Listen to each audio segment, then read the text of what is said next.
Hello నమస్తే, నేను journalist Srinivas. ఈరోజు న్యూస్ అనాలిసిస్లో సాక్షి పేపర్ వార్తలు చూద్దాం. డైవర్షన్ డ్రామా అటర్ ఫ్లాప్ అయింది. A1 జనార్దన్ రావుతో వీడియో కుట్రలు బూమరాంగ్. చౌకబారు వీడియోతో నవ్వుల పాలైన ప్రభుత్వం పెద్దలు, అడ్డంగా దొరికిపోయి అడ్డగోలు దుష్ప్రచారం. ఈయన జనార్దన్ రావు తెలుగుదేశం పార్టీ కండువా కప్పుకుండు. A1 నకిలీ మద్యం కేసులో, A2 ఈయన తమ్ముడు జగన్మోహన్ రావు. ఈయన తంబళ్లపల్లి తెలుగుదేశం పార్టీ ఇన్ఛార్జి. తంబళ్లపల్లి నుంచి తెలుగుదేశం పార్టీ అభ్యర్థిగా 2024 ఎన్నికల్లో చంద్రబాబు నాయుడు గారు స్వయంగా బీఫామ్ ఇచ్చి, ఆ బీఫామ్ ఇచ్చేటప్పుడు జనార్దన్ రావును కూడా ఎంటబెట్టుకొని పోయి తీసుకున్నాడు. అంటే తెలుగుదేశం పార్టీకి చంద్రబాబు నాయుడు గారికి అత్యంత సన్నిహితమైన వ్యక్తులు, వాళ్ళ పార్టీ కుటుంబ సభ్యులు. ఆయన నకిలీ మద్యం కుంభకోణంలో A1గా ఉండి జనార్దన్ రావు, ఈయన కూడా అదే కేసులో ఉండి తంబళ్లపల్లి ఇన్ఛార్జి. అయినా కానీ ఆఫ్రికాలో ఉన్న జనార్దన్ రావు ఆల్ ఆఫ్ సడన్గా ఊడిపడతాడు. కేసు అయినప్పటికీ దర్జాగా అక్కడ పోలీసులు కస్టడీలోకి తీసుకుంటారు. దాని తర్వాత రిమాండ్ చేసి నెల్లూరు జైలుకు పంపిస్తారు. ఈ మధ్యలో ఎయిర్పోర్ట్లో దిగిన వెంటనే పోలీసుల కస్టడీలోకి పోయిన జనార్దన్ రావు అయితే పోలీస్ కస్టడీలో ఉండాలి, రిమాండ్లో జైల్లో ఉండాలి. కానీ కొంతమంది పోలీస్ ఆఫీసర్లా మరి దాని వెనకున్నది ఈ నకిలీ మద్యం కేసులో అసలు వ్యక్తులు ఎవరైతే ఉన్నారో వాళ్ళు ఈ వీడియో చేయించి వాళ్ళ బురదను ఇంకోళ్ళకి పూసే ప్రయత్నం, వాళ్ళ బురదను కడుక్కొని వాళ్ళ ఆ కేసు నుంచి తప్పించుకునే ప్రయత్నం కానీ వెనక ఉండి డైరెక్షన్స్ ఇస్తున్నారు. ఒక వీడియో చేసిండు. దీని వెనక జోగి రమేష్ ఉండు. జోగి రమేష్ చెప్తేనే నేను ఈ నకిలీ మద్యం రాకెట్ అంతా చేసినా, లేకపోతే నాకు ఏం తెలియదు అని చెప్పిన. ఆయన లిటరల్గా అడ్మిట్ అయ్యిండు. నేను తప్పు చేసింది వాస్తవమే, నకిలీ మద్యం తయారు చేసిన, కానీ జోగి రమేష్ చెప్తే చేసిన అంటున్నాడు. ఈ అడ్మిట్ అయిన ఏదైతే నిందితుడు పోలీసుల కస్టడీలో ఉన్నప్పుడు వీడియో ఎట్లా చేసిండు, ఎవరు చేయించారు, ఆ వీడియో వెనకాల ఉండి డైరెక్షన్స్ ఎవరిస్తారు? చంద్రబాబు నాయుడు గారిని కాపాడటానికి, ప్రభుత్వాన్ని కాపాడటానికి, దీని వెనకున్న అసలు నిందితులను కాపాడటానికి, కొంతమంది అమాయకులను అందులో ఇరికించడానికి ప్రయత్నం వచ్చే విధంగా ఆయన చెప్తున్నాడు. ఇది జగన్మోహన్ రెడ్డి ఉన్నప్పటి నుంచి స్టార్ట్ చేసినాం, జోగి రమేష్ దీని అనకుండా అని చెప్పిస్తున్నారు. ఆ వీడియో వికటించింది నిన్న. నకిలీ మద్యం వీడియో వికటించి బూమరాంగ్ అయింది. ఆ బూమరాంగ్ అయిన తర్వాత మళ్ళీ కొత్త డ్రామా స్టార్ట్ చేశారు. ఆ డ్రామా ఏంది? జనార్దన్ రావుకి జోగి రమేష్కి మధ్య వాట్సాప్ చాట్ జరిగింది. Jogi Ramesh come to my house అని జనార్దన్ రావుకి మెసేజ్ పెట్టిండు. కాబట్టి అయిపోయాయి, వీళ్ళిద్దరికి సంబంధం ఉందంటారు. అది ఆంధ్రజ్యోతి రాసింది. ఇప్పటికే అటర్ ఫ్లాప్ అయింది. ఆ వీడియో తయారు చేయించారు చంద్రబాబు నాయుడు గారికి సంబంధించిన పార్టీ నాయకుల, ప్రభుత్వ పెద్దల, ఎవరో ఒకళ్ళు దీని వెనక ఉన్నారు. కాబట్టి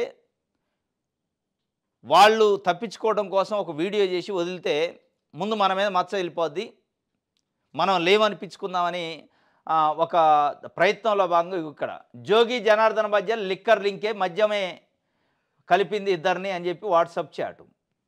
ఎంత బూమరాంగ్ అవుతుందంటే వీడియో బూమరాంగ్ అయింది, ఇది కూడా బూమరాంగ్ అయింది. అసలు ఈ జనార్దన్ రావు ఆఫ్రికా నుంచి వచ్చేటప్పుడు ఎయిర్పోర్ట్లో దిగగానే మొబైల్ అడిగారట పోలీసులు. మొబైల్ పోయింది, ఇక్కడ కాదు ఆఫ్రికాలోనే మిస్ అయిందని చెప్పిండు. ఇంకో కొత్త మొబైల్ కొనుక్కున్నా, అది కూడా ముంబైలో వేరే ఫ్రెండ్కి ఇచ్చేసి నా దగ్గర మొబైల్ లేదన్నాడు. అసలు లేని మొబైల్ ఎక్కడి నుంచి వచ్చింది, లేని చాటింగ్ ఎక్కడి నుంచి వచ్చింది? అంటే ఒక వీడియోని కావాలనే క్రియేట్ చేశారని 5 కోట్ల మంది ఆంధ్రప్రదేశ్ ప్రజలు. అంటే దీని వెనకున్న పెద్ద తలకాయలను తప్పించడానికి, నకిలీ మద్యం మకిలి అంటిన వాళ్ళని తప్పించే కార్యక్రమంలో ఆయనతోని జోగి రమేష్ పేరు చెప్పించారనేది స్పష్టంగా 100కి 80% మంది ప్రజలు నమ్ముతున్నారు. 100కి 80% మంది. అది ఫెయిల్ అయింది కాబట్టి ఇది వాట్సాప్ చాటింగ్. ఒక చాటింగ్ ఉంది కాబట్టి అయిపోయాయి ఇద్దరికి మధ్య సంబంధం. వన్స్ వీడియోలో ఆయన చెప్పిన తర్వాత చాటింగ్ ఉంటే లేనిది, లేకపోతే ఏంది, మళ్ళీ ఏంటి ఈ భుజాలు తడుముకునే కథ? వాస్తవంగా తెలుగుదేశం పార్టీ నాయకులు, తెలుగుదేశం పార్టీని సమర్థిస్తున్న పత్రికలు, టీవీ ఛానళ్ళు ఈ నకిలీ మద్యం ఇబ్రహీంపట్నంలో కానీ లేదంటే అక్కడ బయటకు వచ్చిన తర్వాత అహాకారాలు అవుతుండ్రు. ఎక్కడ లేని ఆందోళన, ఎక్కడ లేని ఆరాటం, ఎక్కడ లేని టెన్షన్ పడుతుండ్రు. ఈవెన్ ప్రభుత్వంలో ఉండి కూడా అహాకారాల్లో ఏం చేయాలో తెలియక ఒకసారి వీడియో, ఒకసారి వాట్సాప్ చేపిస్తాను. ఇట్లాంటి వీడియోలు చంద్రబాబు నాయుడు గారు 50 లక్షల రూపాయలు ఇచ్చి ఓటుకు నోటు కేసులో రేవంత్ రెడ్డి గారిని ఒక ఎమ్మెల్సీని కొని డబ్బులు పెట్టి కొని మనకు ఓటు వేయించు అని చెప్పి పంపిండు. దాంట్లో మత్తయ్య అని ఒక ఆయన ఉండు. ఆయన స్టేట్మెంట్ ఇచ్చిండు. సుప్రీంకోర్టు కూడా రాసిండు. దీంట్లో నారా చంద్రబాబు నాయుడు గారు, లోకేష్ గారు, రేవంత్ రెడ్డి గారు ప్రత్యక్షంగా సంబంధం ఉంది. వాళ్ళు పంపితేనే నేను ఇదంతా లైజింగ్ చేసిన అని రాసిండు. ఆ వీడియో నమ్మొద్దు మనం. కానీ ఇదే నమ్మాలట. ఓటుకు నోటు కేసులో అడ్డంగా దొరికిండు. దొరకటంతో పాటు ఒక ఆడియో కూడా లీక్ అయింది. చంద్రబాబు నాయుడు గారు స్వయంగా మాట్లాడి వాళ్ళంతా నాకు బ్రీఫ్ చేశారు, దే బ్రీఫ్డ్ మీ అన్నాడు. నాకు బ్రీఫ్ చేశారు, నేను చూసుకుంటా, నువ్వు డబ్బులు అయితే తీసుకో, డబ్బులు తీసుకొని ఓటే అన్నాడు స్పష్టంగా. అది నమ్మొద్దు మనం. అది తప్పు. అది తప్పే, మత్తయ్య చేసిన వీడియో తప్పే, మత్తయ్య సుప్రీంకోర్టుకి రాసిన లెటర్ తప్పే. కానీ జనార్దన్ రావు చేస్తే లింకు ఇగో అది రాసింది. లిక్కర్ జనార్దన్ రావు జోగి రమేష్ మధ్య సంబంధం. మరి మత్తయ్యకి చంద్రబాబు నాయుడు గారికి ఏం సంబంధం? మత్తయ్యకి లోకేష్కి ఏం సంబంధం? ఏదో సంబంధం ఉంటేనే ఆయన స్వయంగా సుప్రీంకోర్టు, హానరబుల్ సుప్రీంకోర్టుకే లెటర్ రాసిండు కదా. ఇక దానికంటే రికార్డ్ ఏమి ఉండదు కదా. మరి దానిపైన ఎవరిని ఇవ్వాలి, మాకు సంబంధం ఉందా లేదా అంటే ప్రత్యక్షంగా లోకేష్ గారు, చంద్రబాబు నాయుడు గారు ఓటుకు నోటు కేసు 50 లక్షలు ఇచ్చి ఓటు కొనడానికి ప్రయత్నం చేశారు, పెద్ద క్రైమ్ చేశారు కదా. అది చెప్పరు. అంటే కన్వీనియంట్గా వార్తలు. నిన్న వీడియో ఫెయిల్ అయింది కాబట్టి ఈరోజు వాట్సాప్, ఈరోజు వాట్సాప్ ఫెయిల్ అయితే రేపు ఇంకోటి, రేపు ఇంకొక ఆయన ఎవరిని పట్టుకొస్తారు. మీరు ఒక ఇంటెన్షన్గా కొంతమందిని తప్పించి కొంతమందిని ఇరికియాలనే ప్రయత్నం, అసలు వాళ్ళని తప్పించి నకిలీ వాళ్ళని అందులో పెట్టాలని నకిలీ మధ్యంలో అనుకున్నాక మీరు కస్టడీలో ఉన్న నిందితుడితో వీడియో చేయించి బయటికి రిలీజ్ చేసిన తర్వాత ప్రెస్కి ఇక మీ ఇంటెన్షన్ ఏందో అర్థమవుతుంది. ఇక నువ్వు ఎన్ని రిలీజ్ చేసినా అది నమ్మటానికే లేదు. ఒక నిజాలు చెప్పినా నమ్మే పరిస్థితి లేదు రేపు. నిజంగా దీంట్లో జోగి రమేష్ది కొంత పరోక్షంగా ప్రత్యక్షంగా సంబంధం ఉందని బయటకు వచ్చినప్పటికీ అది నమ్మటానికి కూడా ఒక నమ్మకం లేని పరిస్థితి. అహాకారాలు అయినాయి తెలుగుదేశం పార్టీ, వాళ్ళ కూటమి ప్రభుత్వం. ఇది మొత్తానికి ఇది ఒక వార్త. Hello AP, okay Google, AP Google మధ్య కీలక ఒప్పందం. విశాఖలో గూగుల్ అతి భారీ ఏఐ హబ్బు. 1.36 లక్షల కోట్లకు పెరిగిన పెట్టుబడులు. అమెరికా వెలుపల అతిపెద్ద డేటా సెంటర్ ఇదేనట. మొత్తం మీద 1,36,000 కోట్ల పెట్టుబడి పెట్టడానికి గూగుల్ సంస్థ ఒప్పుకున్నట్టు ఏపీ ప్రభుత్వం ఒప్పందం చేసుకున్నట్టు ఒక వార్త. ఇది సంతోషం. కొంతమంది నిరుద్యోగులకు ఉద్యోగాలు వస్తే AI data centre, Google centre అంటే మామూలు విషయం కాదు. కానీ ఇది మరొక కాకినాడ సెజ్ కావద్దు. కాకినాడ సెజ్లో 2003లో చంద్రబాబు నాయుడు గారు ముఖ్యమంత్రిగా ఉన్నప్పుడు దాదాపు 5,250 ఎకరాలు రైతుల నుంచి బలవంతంగా భూములు గుంజుకున్నారు. సరే, రైతులు భూములు ఏమైనా ఉద్యోగాలు ఉపాధి వస్తుంది కాబట్టి అని ఇచ్చారు. ఈ రోజు వరకు అక్కడ గ్రౌండింగ్ లేదు. ఈ రోజు కూడా అవి ఖాళీగా ఉన్నాయి. రేపో మాపో రైతులకు ఎనికిచ్చే కార్యక్రమం చేస్తారట. అంటే దాదాపు 22 సంవత్సరాల పాటు రైతుల భూములను గుంజుకొని, పచ్చని పంట పొలాలను గుంజుకొని, పంట లేదు ఏది లేదు వదిలేశారు. ఇప్పుడు ఒక ఫెయిల్యూర్. చంద్రబాబు నాయుడు గారు కాకినాడ సెజ్ పెట్టింది ఫెయిల్యూర్. రైతుల దగ్గర తీసుకున్న భూములు ఫెయిల్యూర్. ఒక ఫెయిల్యూర్ అటర్ ఫ్లాప్ షో ఇప్పుడు రిటర్న్ ఇస్తున్నారు. దానికి సమాధానం చంద్రబాబు నాయుడు గారు చెప్పాలి. 1000 ఎకరాలు రైతుల నుంచి బలవంతంగా గుంజుకొని ఉపాధి ఇస్తానని, ఉద్యోగాలు ఇస్తానని, పెట్టుబడులు వస్తాయని, రాష్ట్రం అభివృద్ధి అయిద్దని, ఏది కాక పోగా 22 సంవత్సరాలు బీడు పెట్టి పండే భూముల్ని ఈరోజు ఎనిక్కిస్తానంటే ఇది ఒక రకంగా ఫెయిల్యూర్. ఇక అట్లా కాకుండా చూడండి. ఈ గూగుళ్ళు, ఏపీ హలోలు ఇవి అట్లా కాకుండా చూస్తే మంచిది. రైట్. ఇది ఆంధ్రజ్యోతికి సంబంధించి సాక్షి పేపర్లోనే ఇంకొక వార్త ఉంది. ఆరోగ్యశ్రీ ఆగి మంచం మీద రోగి, నెల రోజులుగా చోద్యం చూస్తున్న చంద్రబాబు సర్కారు. ఆగిన ఆరోగ్యశ్రీ మంచాన పడుతున్నారు ప్రజలు, పట్టించుకునే నాదుడు లేడు. కానీ వీడియోల మీద వీడియోలు నకిలీ మద్యం కుంభకోణంలో అంటే ఒక రకంగా ప్రభుత్వము, కూటమి, దాంట్లో ఉన్న తెలుగుదేశం పార్టీ నకిలీ మద్యం నుంచి బయటపడే ప్రయత్నం కోసం నానా రకాల తంటాలు, నానా రకాల అహాకారాలు చేస్తున్నట్టు అనిపిస్తుంది. ఆగిన ఆరోగ్యశ్రీ గురించి పట్టించుకోవట్లేదు. ఆరోగ్యశ్రీలో బడుగులు అనారోగ్యం బారిన పడి హాస్పిటల్ చుట్టూ తిరుగుతుంటే వాళ్ళ గురించి మాట్లాడిన వాళ్ళు కనీసం రివ్యూ లేదు. మొత్తం దీని మీదనే ఈ నకిలీ మద్యం పైన దాని నుంచి తప్పించుకునే కార్యక్రమం చేస్తున్నట్టే ఉంది. ప్రజల గురించి మాట్లాడటం మర్చిపోయారు. ఆరోగ్యశ్రీ అనేది ఈరోజు ఇక దానికంటే ముఖ్యమైనది లేదు. ప్రజల ప్రాణాల కంటే ప్రభుత్వానికి కానీ, ప్రభుత్వ అధికారులకు కానీ, యంత్రాంగానికి వాళ్ళ ప్రాణాలు కాపాడటం కంటే ఇంకొక ముఖ్యమైన పని ఉండదు. కానీ దాన్ని పట్టించుకోవట్లేదు. ఆరోగ్యశ్రీ నెట్వర్క్ ఆసుపత్రులు సేవలు బంద్ చేసి చాలా రోజులవుతుంది. ఓపీ, ఐపీ 2 సేవలు బంద్ చేశారు. మొత్తానికైతే మంచం మీద రోగి నెల రోజులుగా చోద్యం చూస్తున్న చంద్రబాబు సర్కారు ఆరోగ్యశ్రీ నెట్వర్క్ ఆసుపత్రుల సమ్మెబాట పట్టి నెల రోజులు పూర్తి. వారం రోజులుగా పూర్తిగా స్తంభించిన వైద్య సేవలు, ఉచిత చికిత్సలు నిరాకరిస్తున్న ఆసుపత్రుల యాజమాన్యాలు. అయిపోయాయి. ఇక వాళ్ళు పట్టించుకునే పరిస్థితి లేదు. పసిబిడ్డల ప్రాణాలు తీస్తున్న కూటమి నిర్లక్ష్యం. జాతీయ ఎస్టీ కమిషన్ చైర్మన్ అంతర్ సింగ్ ఆర్యాకు ఫిర్యాదు చేస్తున్న వైఎస్ఆర్సీపీ ప్రతినిధులు ఏపీలోని కూటమి ప్రభుత్వ నిర్లక్ష్యం వల్ల గిరిజన విద్యార్థులు ప్రాణాలు పోతున్నాయని వైఎస్ఆర్సీపీ ప్రతినిధుల బృందం జాతీయ ఎస్టీ కమిషన్ ఎదుట ఆందోళన వ్యక్తం చేసింది. దాదాపు 170 మంది బాలికలు కామెర్ల బారిన పడ్డారు. ప్రభుత్వ పెద్దలు నిద్ర విడట్లేదని మండిపడింది.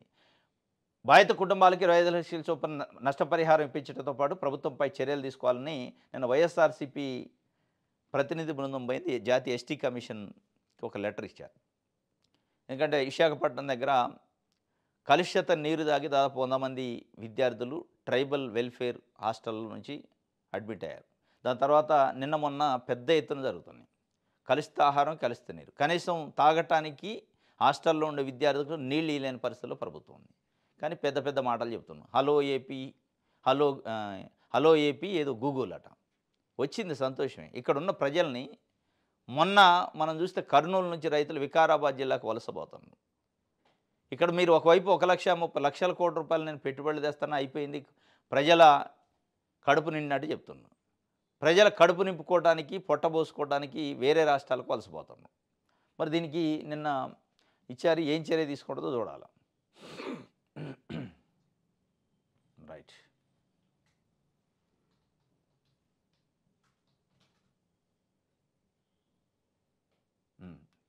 విషయాలు అందరూ చూద్దాం. కాకినాడ సెజ్ భూములు వెనక్కి ప్రభుత్వం ఉత్తర్వులు ఇచ్చిందట. కాకినాడ సెజ్ రైతులకు కూటమి ప్రభుత్వం భారీ ఊరటనిచ్చింది. ఇచ్చిన భూముల్లో 2,180 ఎకరాలు రైతులకు తిరిగి ఇవ్వాలని నిర్ణయం తీసుకుంది. కాకినాడ సెజ్లో అవార్డు భూములు తిరిగి రైతులకు రిజిస్ట్రేషన్ చేసి ఇవ్వాలని రెవెన్యూ శాఖ ప్రత్యేక ప్రధాన కార్యదర్శి ఆదేశాలు ఇచ్చారు. ఇందుకు గాను రిజిస్ట్రేషన్, స్టాంప్ డ్యూటీ వసూలు చేయకూడదని ఆదేశాలు ఇచ్చారు. కూటమి ప్రభుత్వం తీసుకున్న ఈ నిర్ణయంతో 1,551 మంది రైతులకు లబ్ధి చేకూరింది. ఉప్పాడ, కొత్తపల్లి, తొండంగి మండలాల పరిధిలో ఈ భూములు ఉన్నాయి. జనసేన అధినేత ఉప ముఖ్యమంత్రి పవన్ కళ్యాణ్ ఎన్నికల సమయంలో కాకినాడ సెజ్ రైతులకు ఇచ్చిన హామీ మేరకు ప్రభుత్వం ఈ నిర్ణయం తీసుకుంది. గత ప్రభుత్వంలో కాకినాడ సెజ్ భూములపై జీవో నెంబర్ 12 విడుదలైన క్షేత్రస్థాయిలో రైతులకు మేలు జరగలేదట. మొత్తానికి పవన్ కళ్యాణ్ హామీ నెరవేరుతుంది. పవన్ కళ్యాణ్ ఎన్నికల సమయంలో కాకినాడ సెజ్ భూముల్ని రిటర్న్ ఇప్పిస్తా, బీడు భూములుగా ఉండొద్దని చెప్పి అన్నాడట. ఆ రిటర్న్ ఇచ్చే కార్యక్రమాన్ని నిన్న జీవో కూడా విడుదలైంది. రైట్. ఆంధ్రప్రభుత్వం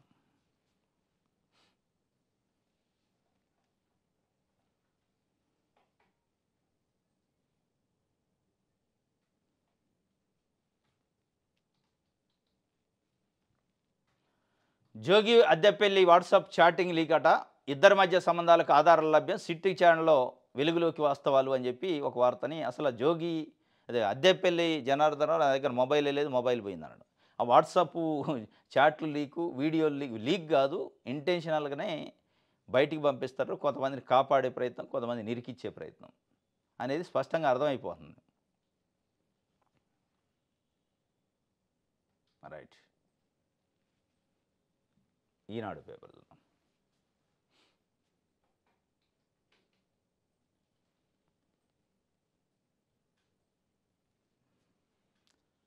రైట్.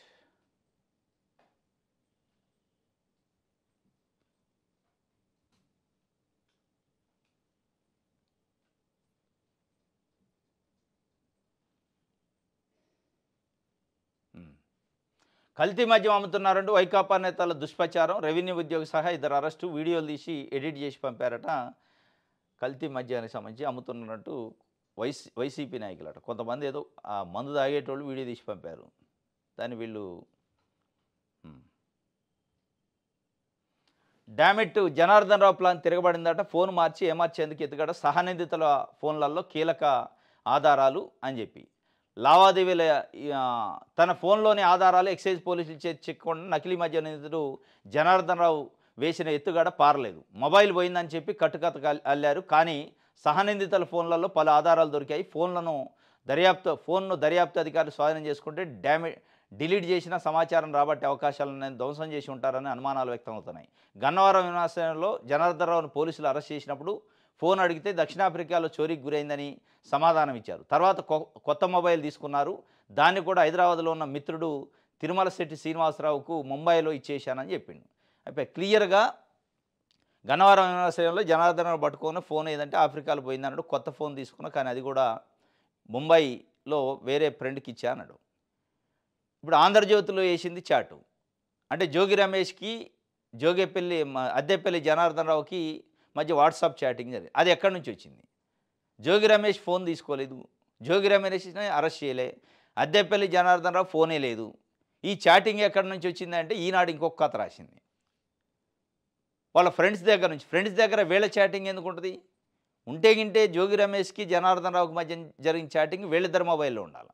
ఈయన మొబైల్ పోయింది, ఆయన మొబైల్ రికవరీ కాలేదు, తీసుకోలే అసలు. ఈ చాటింగ్ వేరే ఫ్రెండ్ దగ్గర నుంచి తీసుకున్నారు అని చెప్పి మొత్తానికి అది సింక్ అవ్వట్లే. ఒక కథ అల్లారు కానీ ఆ కథ సక్సెస్ అయ్యే పరిస్థితి లేకుండా అయింది. ఈ కథ మొత్తం అడ్డం తిరిగి ఇంకా కొద్ది రోజుల్లో అసలు వాళ్ళ మెడకే చుట్టుకునే పరిస్థితి. ఇది అటు తిరిగి ఇటు తిరిగి కోర్టుల డైరెక్షన్లో సిబిఐ ఎంక్వైరీకి పోయినా ఆశ్చర్యం లేదు.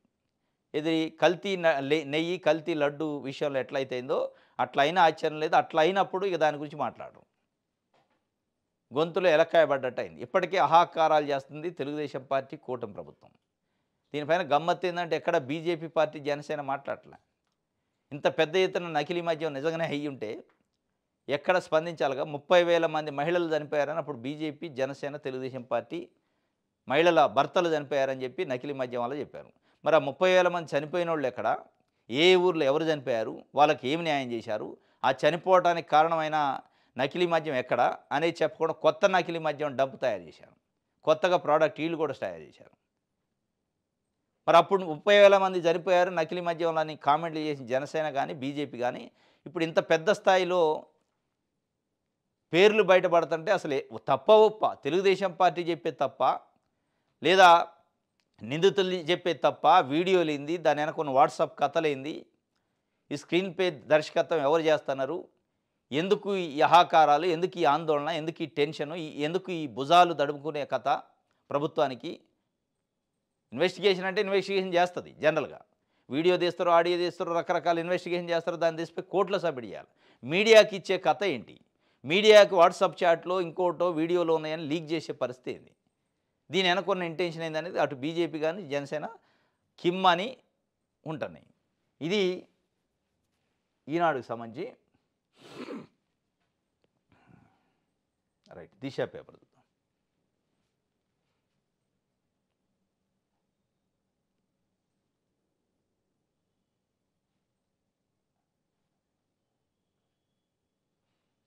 డొక్కు అంబులెన్స్లకు గుడ్ బై చెప్తారట. రోడ్లపైకి 190 కొత్త 108 వాహనాలు. గోల్డెన్ అవర్లోగానే ఆసుపత్రులకు తరలింపు. నేషనల్ అంబులెన్స్ కోడ్ ఆధారంగా రంగుల మార్పు.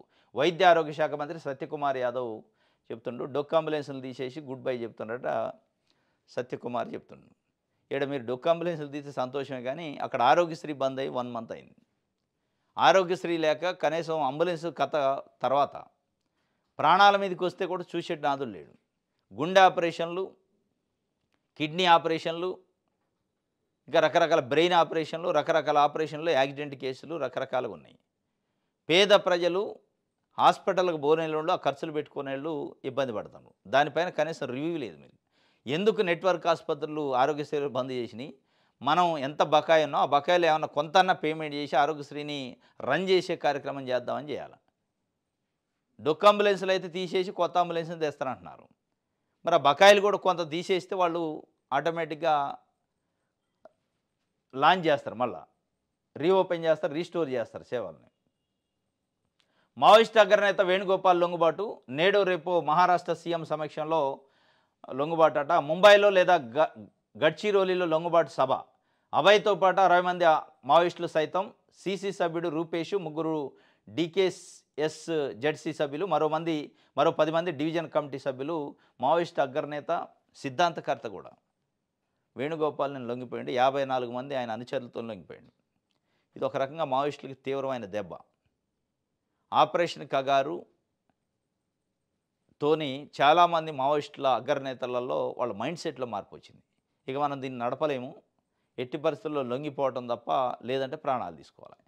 ఇక ఆయన లొంగుబాటుగానే ఆయన విధానాన్ని మావోయిస్ట్ పార్టీ వ్యతిరేకించింది. ఆయన ఆ పార్టీతో నివేదించి బయటకు వచ్చి నిన్న గడ్చిరోలిలో లొంగిపోయిండట అక్కడ పోలీసు అధికారుల ముందు. దానికి సంబంధించి పెద్ద ఎత్తున మహారాష్ట్ర సీఎం సమక్షంలో పెద్ద బహిరంగ సభ పెడతారట. మావోయిస్ట్ పార్టీని ఇంకా వీక్ చేసే కార్యక్రమం చేస్తారు. వేణుగోపాల్ అయితే నేను లొంగిపోయింది సంచలనం. ఎందుకంటే ఇంత పెద్ద స్థాయి నాయకుడు, సిద్ధాంతకర్త, సెంట్రల్ కమిటీ మెంబరు లొంగిపోవటం, అది కూడా 54 మంది నక్సలైట్లతోని, మావోయిస్టులతోని. చాలా పెద్ద ఇష్యూ అన్నట్టు ఇది. ఇది ఒక వార్త.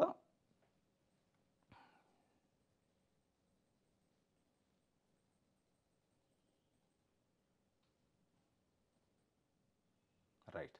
అస్థిరపరిచేందుకే లెక్కర కుట్ర, విజయవాడలో మద్యం సాబును తనిఖీ చేసిన మంత్రి కొల్లు రవీంద్ర.